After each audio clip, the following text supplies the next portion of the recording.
नेताजी सुभाष चंद्र बोस भारत के स्वाधीनता संग्राम की मशाल को शक्ति देने वाले सपूतों में से एक थे नेताजी सुभाष चंद्र बोस।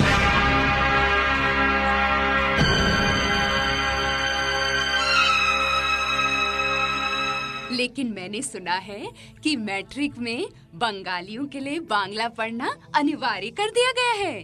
पर हमें तो बांग्ला नहीं पढ़ाई जाती, हमें ये स्कूल छोड़ना होगा। सुभाष अब 12 वर्ष के हो चुके थे। उन्हें विदेशी भाषा के साथ विदेशी वातावरण में पढ़ना कचोटने लगा था। उन्होंने स्कूल छोड़ने का फैसला कर लिया और अपने माता पिता को भी इस फैसले के बारे में बता दिया। अब उन्हें रॉबिनशाह कॉलेजिएट स्कूल में भर्ती करा दिया गया। तुमने अच्छा किया जो स्कूल में चले आए। बांग्ला भाषा का तुम्हारा ज्ञान कितना है? जी, मैंने बांग्ला भाषा कभी नहीं पढ़ी। हमारे स्कूल में नहीं पढ़ाई जाती थी, पर मैं सीख लूंगा। मैंने अपनी माँ से बांग्ला बोलना सीखा ही है। अच्छी बात है। अपनी भाषा और अपने देश से जुड़े रहना हर सच्चे नागरिक का कर्तव्य है। हमारे स्कूल को तुम्हारे जैसे मेधावी भारतीय छात्रों की जरूरत है। तुम बहुत उन्नति करोगे। मेरी शुभकामनाएं तुम्हारे साथ हैं। जी, बहुत बहुत धन्यवाद। पढ़ाई में उन्नति करना अच्छी बात है, पर यह कभी मत भूलना कि हम भारत माता की संतान हैं। बाकी सब बातें सीखने के साथ ही अपने देश को प्यार करना, तन मन धन से इसकी सेवा करना भी सीखना। जी, मैं आपकी ये बात कभी नहीं भूलूंगा।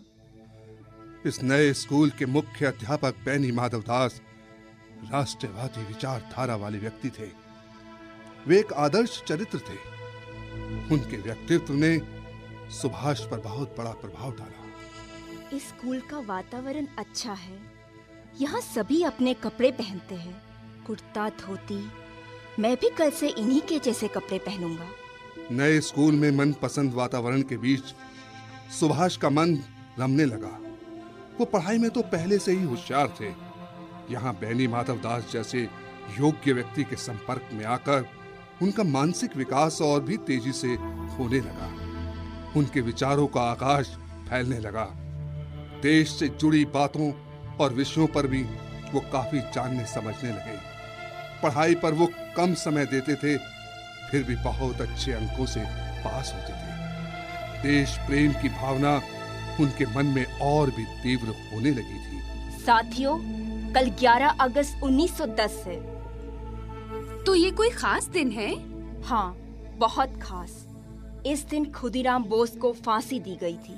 उन्होंने भारत को आजाद कराने के लिए अपनी आवाज उठाई और इस महान कार्य के लिए अपनी जान दे दी। वो शहीद हुए हैं। कल उनकी पुण्यतिथि है।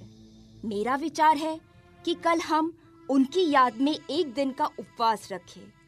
इस तरह हमें भी अपने देश की सेवा करने की शक्ति मिलेगी। आपका क्या विचार है? हाँ हाँ, हम सभी तुम्हारे साथ हैं। क्या बात है सुभाष? किस बात पर विचार हो रहा है? गुरुजी, हमने कल अमर शहीद खुदीराम बोस की पुण्यतिथि पर एक दिन का उपवास करने का फैसला किया है। बैनी माधव दास जी ने उनकी बात सुनी। वो सरकारी नौकरी में थे, इसलिए उन्होंने कुछ कहा नहीं, चुपचाप निकल गए। पर सुभाष और उनके दोस्तों पर उन्हें गर्व हुआ।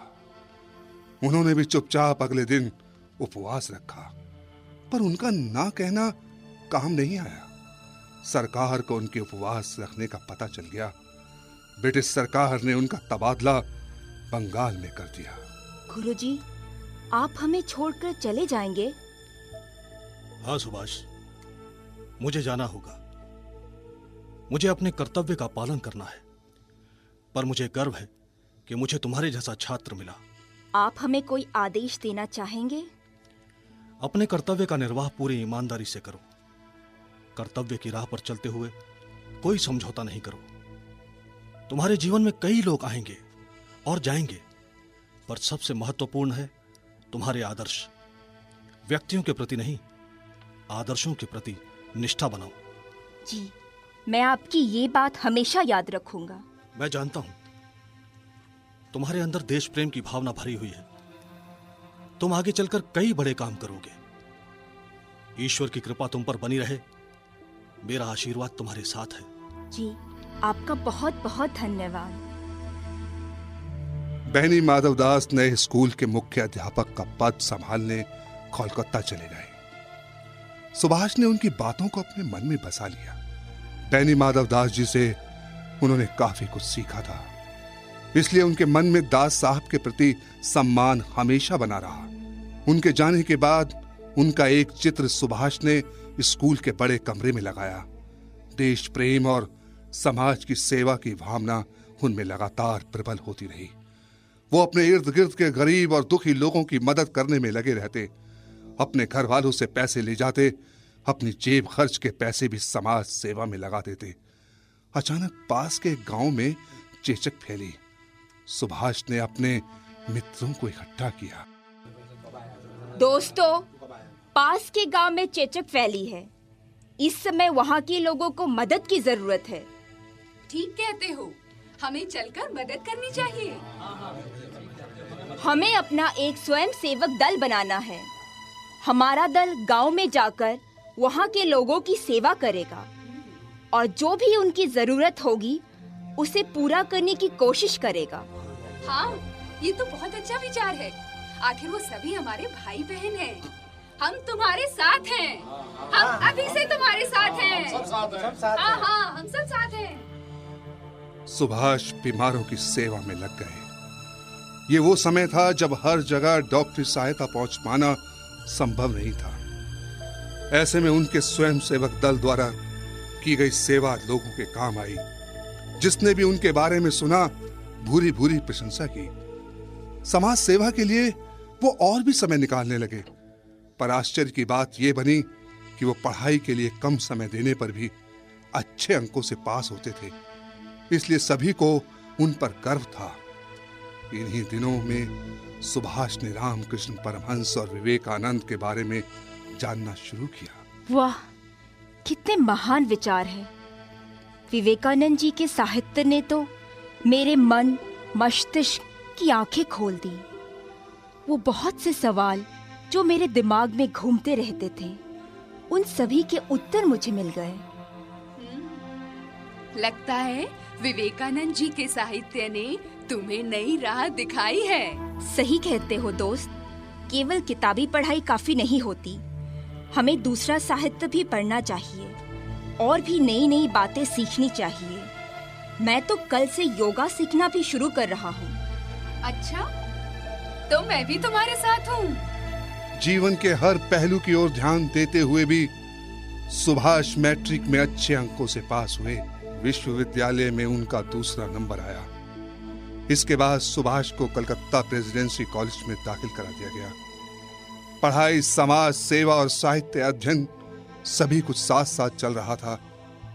फिर भी उनका मन बेचैन था।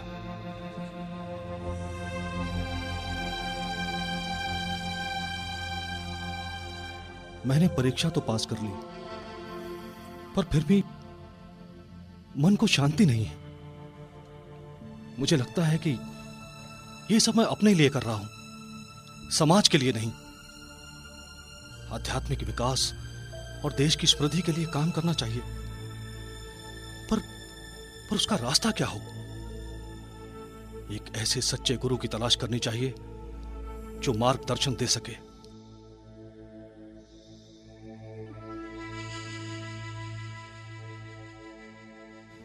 ये विचार आते ही सुभाष सच्चे गुरु की तलाश में निकल पड़े।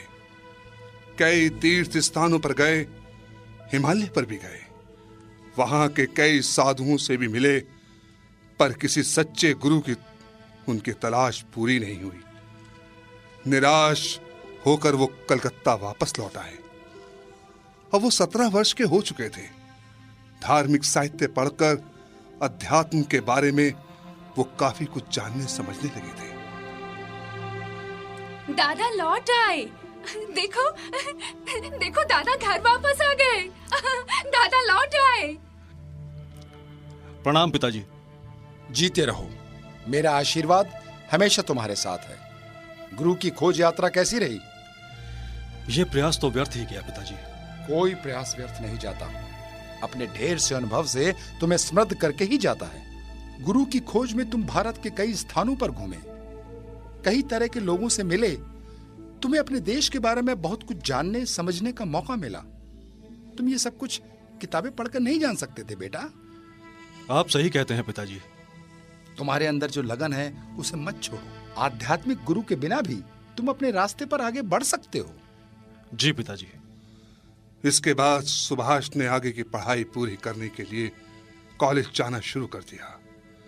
दूर दराज की यात्रा करने के कारण उनका शरीर थक गया था। वो टाइफाइड बुखार के शिकार हो गए।